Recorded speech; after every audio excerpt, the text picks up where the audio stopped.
अस्सलाम वालेकुम दोस्तों and welcome back to the channel Sheikh Inshad learning skills. मैं हूं शेख इंशाद और आज मैं आपके सामने गॉस थ्योरम एक्सप्लेन करूंगा, क्योंकि मैंने पहले वीडियो में बताया था, दूसरी वीडियो में बताया था कि मैं इस वीडियो में कूलम्ब्स लॉ और गॉस थ्योरम आपके सामने एक्सप्लेन करूंगा। क्योंकि वीडियो लंबा होने की वजह से मैं उस वीडियो में गॉस थ्योरम को कवर नहीं कर पाया, तो मैंने सोचा क्यों ना एक अलग सा उस पर कॉन्सेप्टेड वीडियो बनाया जाए। क्योंकि जो मेरा पहला वीडियो था मैंने उसमें बताया था कि गॉस थ्योरम भी मोस्ट प्रोबेबली आपके एग्जाम में आ सकता है। तो let's start the video. Start करते हैं हमारे गॉस एंगल की थ्योरम, या आप लॉ कह दो, ठीक है। पता है बच्चों, मैं इसको गॉस थ्योरम क्यों बताता हूँ, क्योंकि इसकी डिराइवेशन निकालनी है हमको, ठीक है। ये हमको प्रूव करना है कि गॉस ने लॉ जो दिया है ये हमको प्रूफ के साथ निकालना है। क्योंकि लॉ की प्रूफ नहीं होती है, जो कोई लॉ होता है ना उसका प्रूफ नहीं होता है, इसीलिए एग्जाम में आता है कि इसका प्रूफ निकालो, गॉस लॉ का प्रूफ निकालो। दैट्स वाई मैं इसको कभी कभी थ्योरम भी पढ़ता हूँ, या तो आप लॉ भी पढ़ सकते हो, ठीक है। गॉस थ्योरम, गॉस थ्योरम को बच्चों ध्यान से सुनना। गॉस थ्योरम को पढ़ने से पहले आपको दो कॉन्सेप्ट आने चाहिए, ठीक है। एक है इलेक्ट्रिक फील्ड, ठीक है, एक है इलेक्ट्रिक फील्ड और दूसरा है इलेक्ट्रिक फ्लक्स। ये दो मेन हथियार है गॉस थ्योरम के लिए या गॉस लॉ के लिए, कह दो गॉस लॉ, ठीक है। इलेक्ट्रिक फ्लक्स, ठीक है।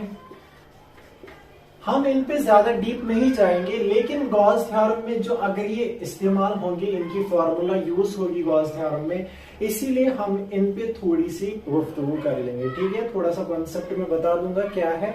तो लेट्स स्टार्ट, जल्दी से स्टार्ट कर लेते हैं। सबसे पहले इलेक्ट्रिक फील्ड की बात कर लेते हैं, इलेक्ट्रिक फील्ड की बात कर लेते हैं। तो मेरे दोस्तों, इलेक्ट्रिक फील्ड की कैसी कहानी है।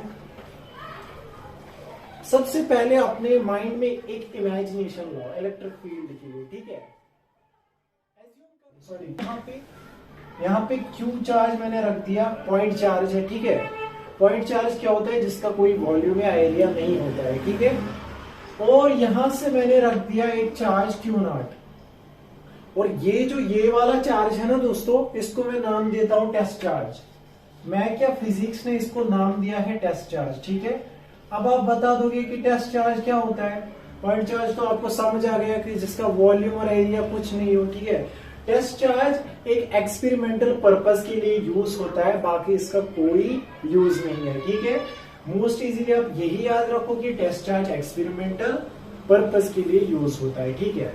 अब मुझे बता दो, अकॉर्डिंग टू कूलम्ब्स लॉ, ये Q इस Q नॉट पे फोर्स एक्सर्ट करेगा, है ना दोस्तों। Q इस Q नॉट पे इस तरह फोर्स एक्सर्ट करेगा, ठीक है। अब इलेक्ट्रिक फील्ड की बात यही पे आती है।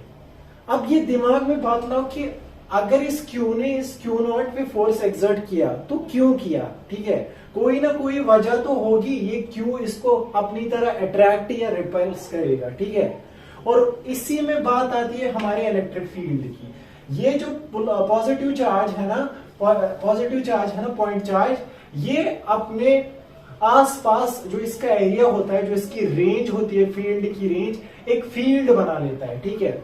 ये अपने आसपास एक फील्ड बना लेता है, और अगर उस फील्ड में कोई सा भी चार्ज आ जाए, या तो ये उसको अट्रैक्ट करेगा या तो ये उसको रिपल्स करेगा। अगर सेम चार्ज होगा तो उसको रिपल करेगा, और अगर डिफरेंट चार्ज या अपोजिट चार्ज हो तो उसको अट्रैक्ट कर लेगा।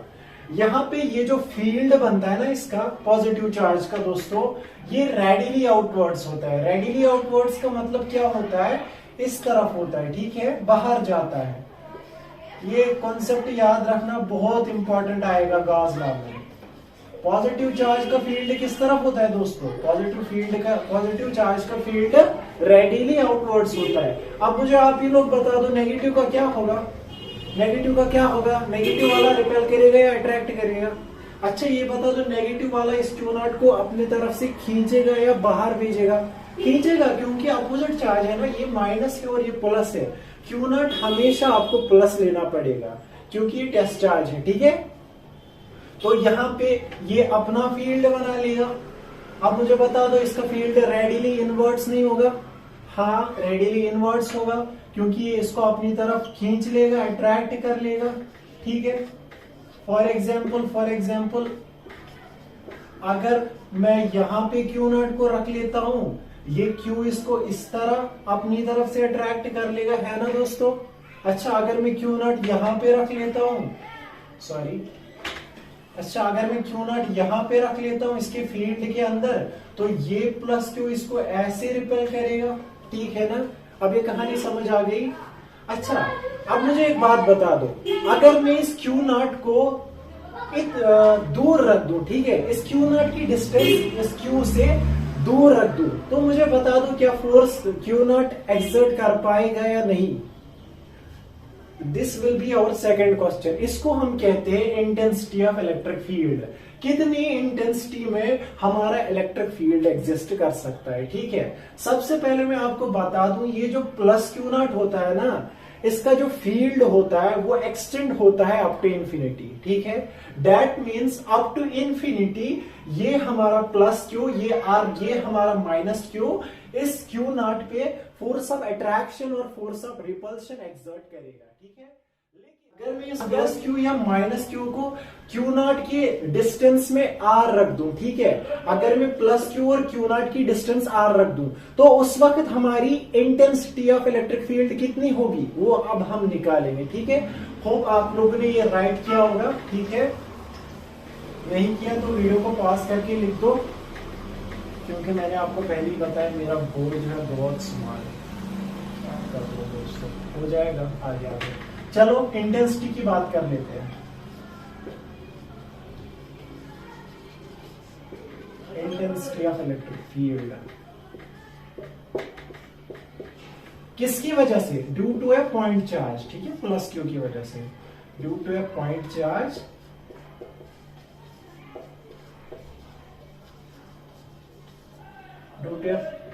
Charge plus Q at a distance. मैंने डिस्टेंस क्या बता दी दोस्तों, बता दो जल्दी? R बता दिया ना। डिस्टेंस R पे हमको निकालना है इंटेंसिटी इलेक्ट्रिक फील्ड की। ठीक है, अब निकाल लेते हैं इंटेंसिटी। ठीक है, इंटेंसिटी के लिए क्या करेंगे हम? सबसे पहले हम यहाँ पे एक प्लस Q चार्ज ले लेते हैं। ठीक है, जिस तरह पहली बार लिया था उस तरह फिर से ले लेते हैं प्लस Q। यहाँ पे मैंने रख दिया Q नॉट। ठीक है, अब मैंने आपको बता दिया कि डिस्टेंस कितनी रखनी है, R।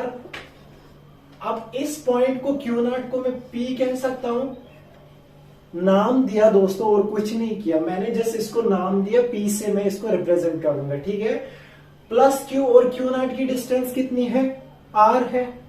अब जो इंटेंसिटी होती है ना, इंटेंसिटी इलेक्ट्रिक फील्ड की इंटेंसिटी होती है ना, मैं कहां पे लिख दूं अब? यहां पे, हाँ दोस्तों यहां पे लिखता हूं। इलेक्ट्रिक फील्ड की जो इंटेंसिटी होती है ना एट डिस्टेंस R, वो किसके बराबर होती है? वो होती है बराबर फोर्स ऑन Q नॉट। ठीक है, force on Q not divided by magnitude of Q not. अबे यार बहुत इजी है, देख लो, इंटेंसिटी निकालने की फार्मूला क्या है? Force on Q not divided by magnitude of Q not. यहाँ पे बता दो मुझको Q नॉट पे कौन सा फोर्स लग रहा है अकॉर्डिंग टू कूलम्ब्स लॉ? मुझे जल्दी से बता दो Q नॉट पे फोर्स कितना लग रहा है?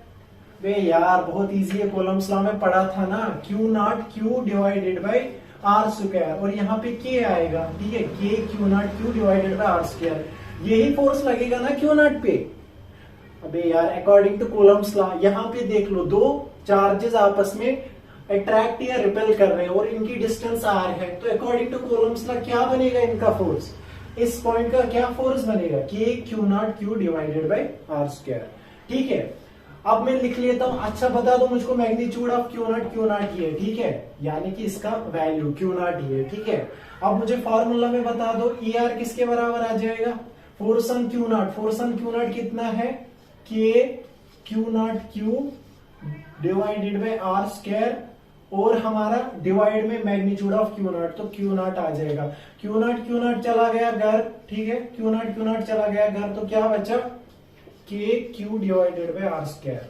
ये है हमारी intensity of electric field at distance r. ठीक है दोस्तों, बहुत इजी था, बहुत सिंपल था, ज्यादा डिफिकल्ट नहीं था। मैं फिर से रिवाइज करके आपको बता देता हूं। ठीक है, सबसे पहले मैंने बात की इलेक्ट्रिक फील्ड की। मैंने बात की अगर ये प्लस क्यू इस क्यू नॉट पे फोर्स एक्सर्ट कर रहा है तो क्यों कर रहा है, क्योंकि ये प्लस क्यू अपना एक फील्ड बनाता है। ठीक है, और अगर उस फील्ड में कोई सा भी चार्ज आता है या तो वो उसको अट्रैक्ट करेगा या तो वो उसको रिपेल करेगा। ठीक है, उसके बाद बता दिया मैंने आपको अगर मैं इस क्यू नॉट की डिस्टेंस ज्यादा बढ़ाता रहूं क्या ये फोर्स एक्सर्ट कर पाएगा? हाँ कर पाएगा, क्योंकि इसका जो फील्ड है वो कब उसकी एक्सटेंशन कितनी है, अप टू इन्फिनिटी है। ठीक है, फिर मैंने बता दिया चलो डिस्टेंस आर रख लेते हैं, आर डिस्टेंस पे बता दो कितनी इलेक्ट्रिक फील्ड की इंटेंसिटी होगी, तो वो हमने k q divided by r square निकाली। तो ठीक है, चलो जी, मुझे होप है कि आप लोगों ने ये भी लिखा होगा। अब बात कर लेते हैं इलेक्ट्रिक फ्लक्स की। चलो जी, इलेक्ट्रिक फील्ड को bye bye tata bye bye कर लेते हैं। अब इलेक्ट्रिक फ्लक्स की बात कर लेते हैं। ठीक है, अब आता है हमारा इलेक्ट्रिक फ्लक्स।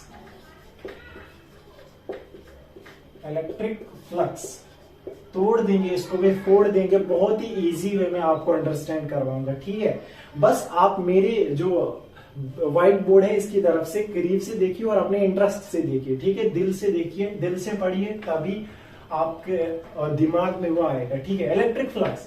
चलो मैं यहाँ पे एक सरफेस ले लेता हूं। ठीक है, एक सरफेस ले लेता हूं, लेकिन ये जो सरफेस है मेरी दोस्तों ये बहुत स्मॉल सरफेस है। ठीक है, एक स्मॉलर सरफेस ले ली मैंने, एक स्मॉलर सरफेस ले ली मैंने, small surface. Electric flux concept को समझने के लिए मैंने एक सरफेस ले ली, लेकिन ये सरफेस क्या है दोस्तों, ये पॉइंट्स याद रखना जो मैं एनसर्कल कर रहा हूं ना, ये पॉइंट्स याद रखना क्योंकि यही एग्जाम में आपको फिर लिखने हैं।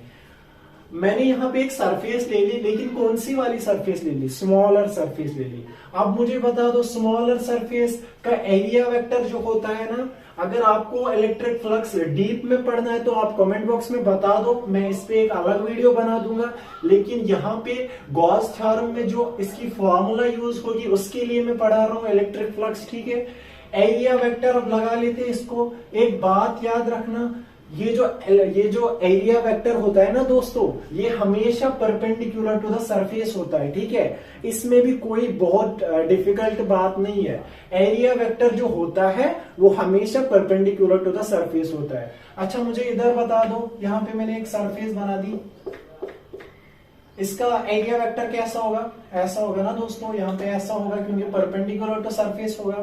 तो ये भी आपको समझ आया होगा कि एरिया वेक्टर किस तरफ होता है, एरिया वेक्टर हमेशा परपेंडिकुलर टू सरफेस होता है। ठीक है, अब मुझे बता दो एरिया वेक्टर कितना होगा।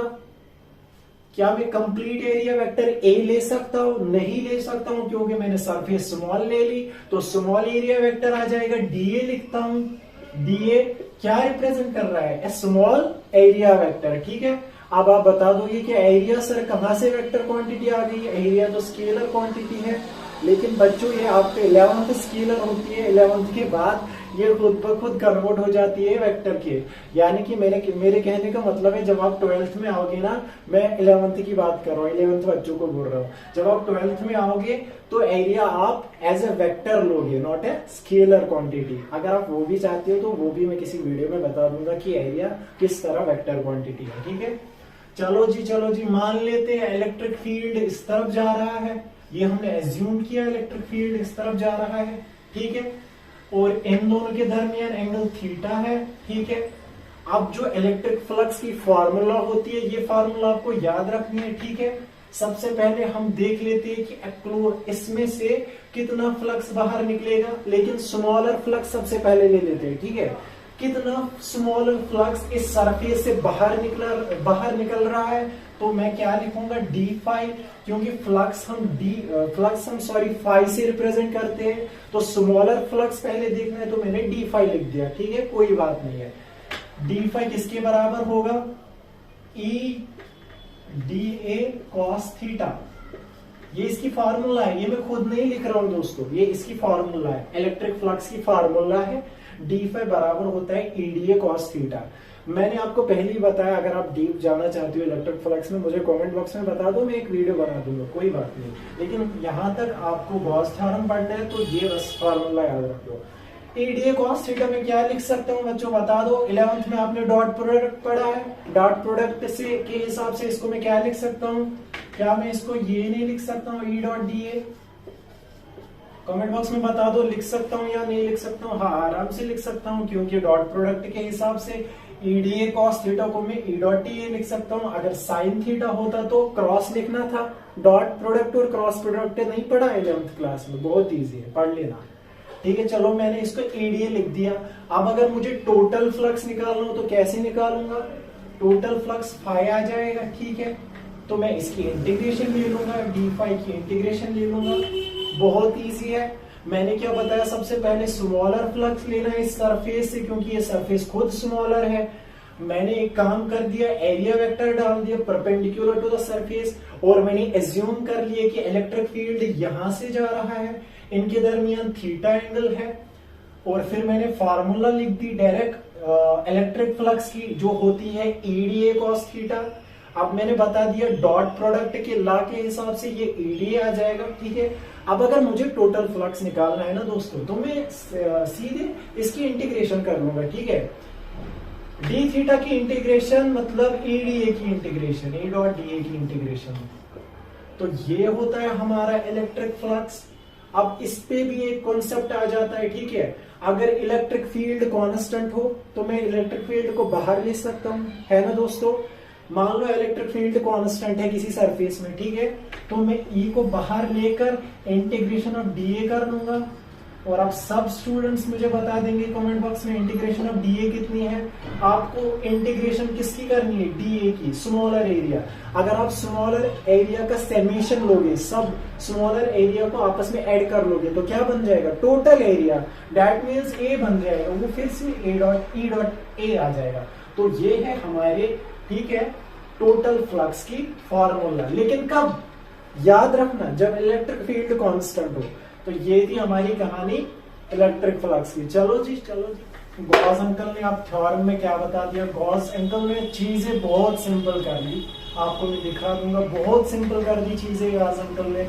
इंटीग्रेशन को हटा दिया, सब कुछ हटा दिया, बस एक फॉर्मूला दे दी। चलो जी, गॉस थ्योरम क्या कहता है? The net electric flux. लो जी स्टूडेंट्स, इलेक्ट्रिक फ्लक्स पहले ही आ गया गॉस थ्योरम में। अगर अब मैंने नहीं पढ़ाया होता इलेक्ट्रिक फ्लक्स तो आपको तो कंफ्यूजन होता कि इलेक्ट्रिक फ्लक्स होता क्या है, तो हम कैसे याद रखेंगे गॉस थ्योरम को। दैट्स व्हाई मैंने इलेक्ट्रिक फ्लक्स और इलेक्ट्रिक फील्ड सबसे पहले पढ़ाया। तो पहले मैं स्टेटमेंट लिख लेता हूं, गॉस अंकल ने क्या बताया। The net electric flux, the net electric flux through a closed surface, okay? Background sound आ रही होगी उसके लिए sorry students. The net electric flux through a closed surface, okay, through a closed surface. The net electric flux through a closed surface is 1 by epsilon naught times the net charge enclosed by the surface. The net charge enclosed by the surface. The net charge enclosed by the surface. अब ये बहुत easy है, जो मेरे भाई class 12 में मार्च में exam देने वाले हैं, तो 3 लाइनें याद कर दी, ये स्टेटमेंट बॉक्स से लिखना है, उसके बाद प्रूव करना है। मेरे से यहाँ पे रिमेंबर रख लो, देखिए मैं क्या कह रहा हूँ। द नेट इलेक्ट्रिक फ्लक्स, ठीक है, जो नेट इलेक्ट्रिक फ्लक्स होता है ना, लेकिन किसके हिसाब से? एक क्लोज्ड सरफेस होनी चाहिए। क्लोज्ड सरफेस हमारी 3D होती है, 3 डायमेंशनल। 2D हमारी क्लोज्ड सरफेस नहीं होती है। फॉर एग्जांपल स्फीयर 3D है, सिलेंडर 3D है, कोन 3D है, तो ये वाली शेप्स हमारी 3D में आती है, ठीक है। चलो जी पहले स्टेटमेंट लिख लेते हैं। 1 by epsilon naught times the net charge enclosed by the surface। तो ये था हमारे गॉस अंकल का लॉ। बहुत इजी है, बहुत सिंपल है, इसमें कौन सी बड़ी बात है याद करने में। नेट इलेक्ट्रिक, जो नेट इलेक्ट्रिक फ्लक्स होता है एक क्लोज्ड सरफेस के पास, वो 1 by epsilon naught टाइम्स किसके बराबर होता है?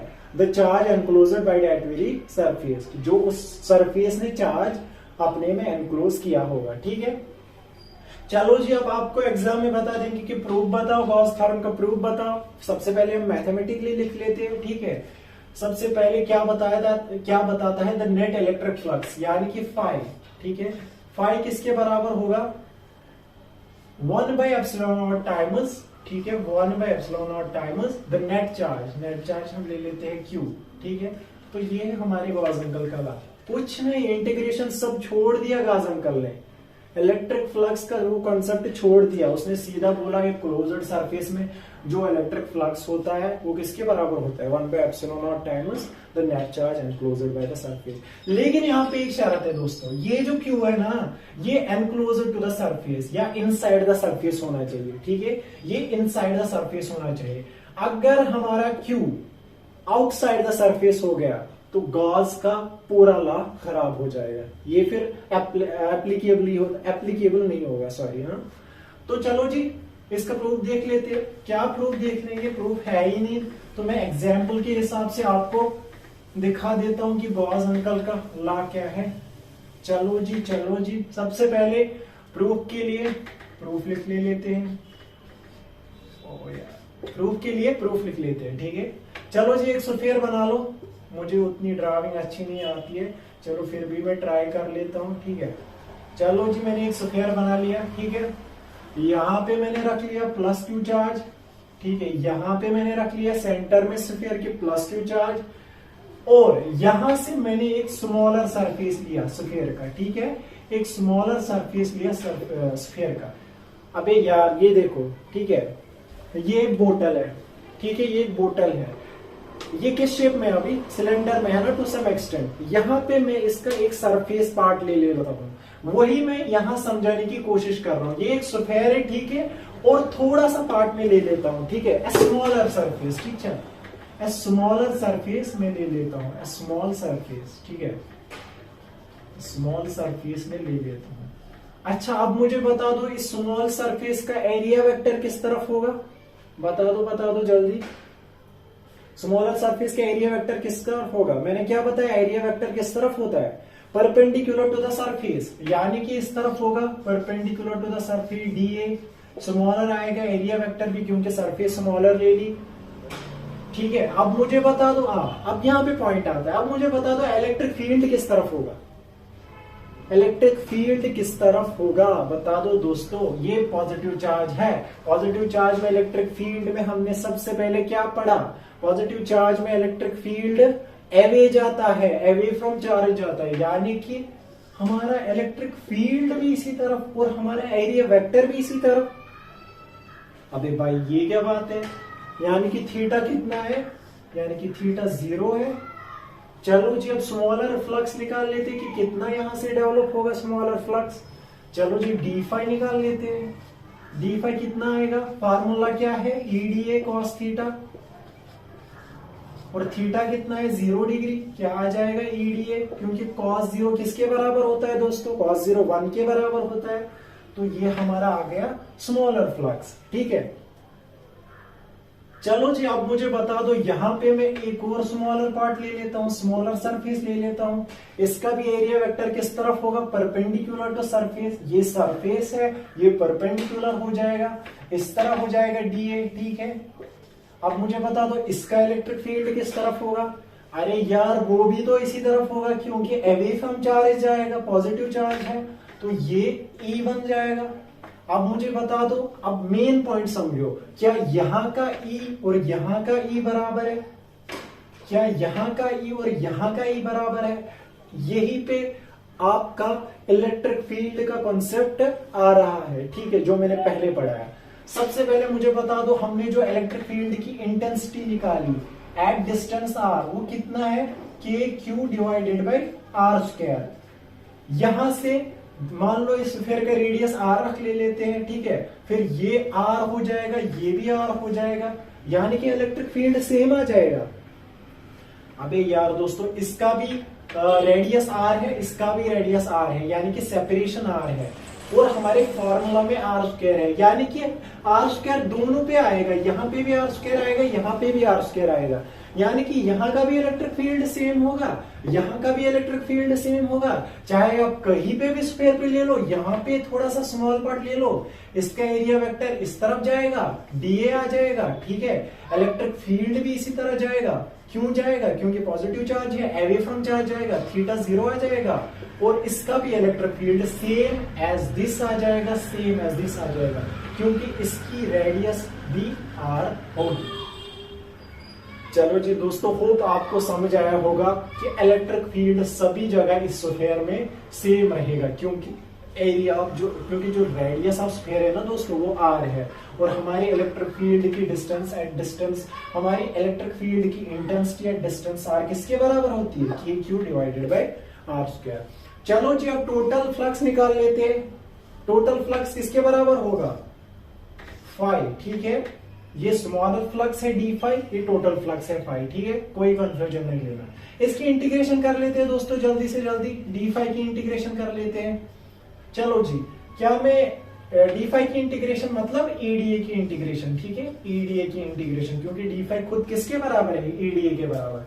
अब मुझे बता दो इलेक्ट्रिक फील्ड सेम आ रहा है, क्या मैं इसको बाहर निकाल सकता हूँ, हाँ निकाल सकता हूँ, क्योंकि इलेक्ट्रिक फील्ड कांस्टेंट है। चलो जी बाहर निकाल लेते हैं ई को, इंटीग्रेशन ऑफ डीए आ जाएगा, और इंटीग्रेशन ऑफ डीए किसके बराबर है, मैंने इलेक्ट्रिक फ्लक्स में आपको बता दिया, इंटीग्रेशन ऑफ डीए ए के बराबर होती है, क्योंकि टोटल एरिया आ जाता है। अब मुझे ई का वैल्यू बता दो, यहां पे मैं लिख लेता हूं, ई का वैल्यू क्या है दोस्तों, k q divided by r square, k q divided by r square, ये हो गया ई। ए मतलब total area of the sphere. Area of sphere क्या होता है मेरे दोस्तों, area of sphere 4 pi r square होता है, ठीक है, बहुत सिंपल है, area of sphere 4 pi r square होता है, ठीक है। अब मुझे बता दो के की वैल्यू, के की वैल्यू होती है 1/4 पाई एप्सिलॉन नॉट। सॉरी मैंने आपको कॉलम्स में नहीं बताया कि के की वैल्यू कितनी होती है, मैंने वहां पे बस बताया कि के कांस्टेंट ऑफ प्रोपोर्शनैलिटी होती है, ठीक है, लेकिन इसका वैल्यू 1/4 पाई एप्सिलॉन नॉट होता है। इसके बदले 1/4 पे एप्सिलॉन नॉट लिख दिया, और यहाँ पे खुद का क्यू आ गया, और ये 4 पे आर स्क्वायर, ठीक है, और नीचे भी आर स्क्वायर है, ठीक है।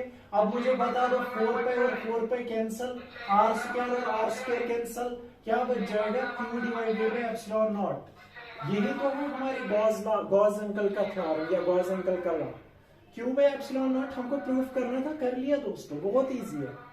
चलो होप आपको ये वीडियो आज का पसंद आया होगा, और पसंद आने के साथ साथ अपने दोस्तों को भी शेयर करना, ठीक है। और मेरे चैनल पे नए हो तो चैनल को सब्सक्राइब कर लो, लाइक कर लो, शेयर कर लो, कमेंट कर लो, जो आपको पसंद आए वो कर लो। चलो जी, अल्लाह।